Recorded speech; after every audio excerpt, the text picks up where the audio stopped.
Сәлем достар, мен каналыма қош келдіңіздер. Бүгінгі видеода сіздерге мен қалай өзіме келдім, жалпы босанудан кейін.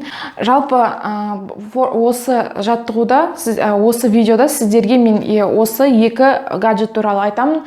Мен негізі роддомнан келгеннен кейін, баламды 40-нан шығарғаннан кейін осындай массажер сатып алдым. Жалпы бұл жерде массажердің қандай жақсы керектігін айтайын сіздерге.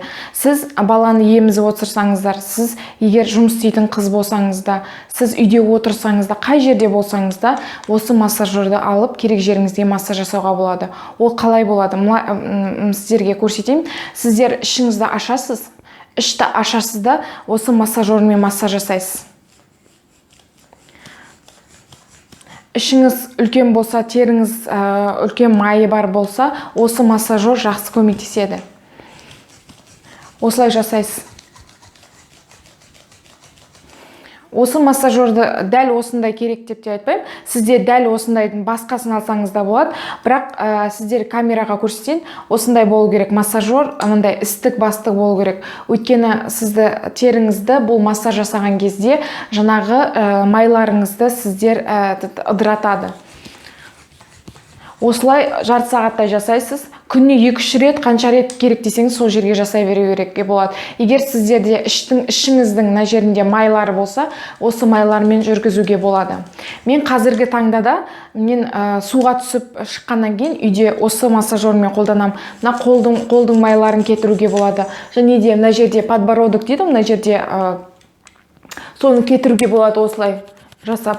Және де осылай жасауға болады үшін аяқтың майларын кетіріп, үйде отырған кезде, кино көріп отырсыздар ма, басқа нәрселерде айналысып отырған кезде осылай жасап отыруға беруге болады.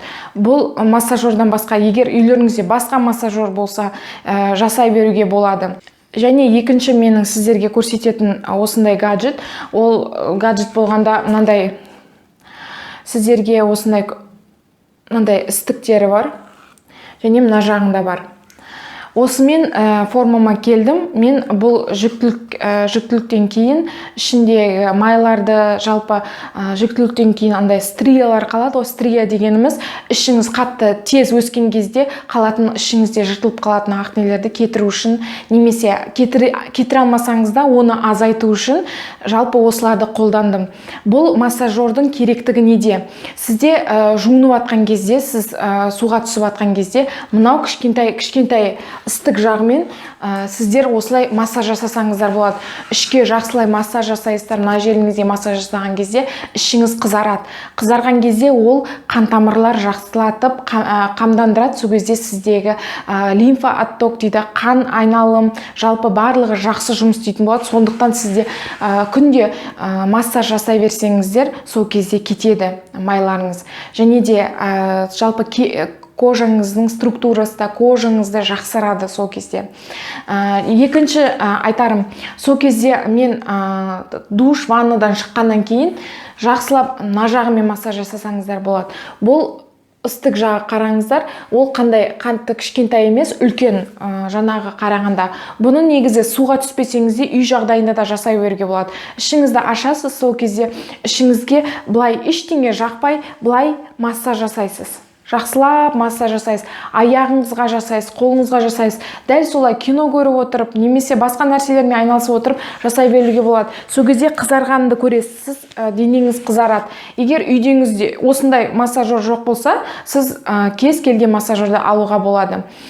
Және осы арықтау жолдар арқылы мен сіздерге кожаңыздың структурасы, кожаңыз созылып кеткен, егер босанудан кейін өзінің қалпына келмеген болса, осы массаждар арқылы өзіңіздің формаңызға келесіз. Екі осы массаж арқылы сізге мен 80 келі болсаңыз, бірден 50 келі болып кетесіз деп айта алмаймын. Бірақ сізде байқайсыз, егер күнделікті жасайтын болсаңыз, менне көбінесе сұрайды, қанша жасау керек, неше жасау, өзіңіз білесіз. Өмір бақи жасасаңыз да бұл массажды күніне 2-3 рет жасасаңыз, немесе 5 рет жасасаңыз да өзіңіз білесіз.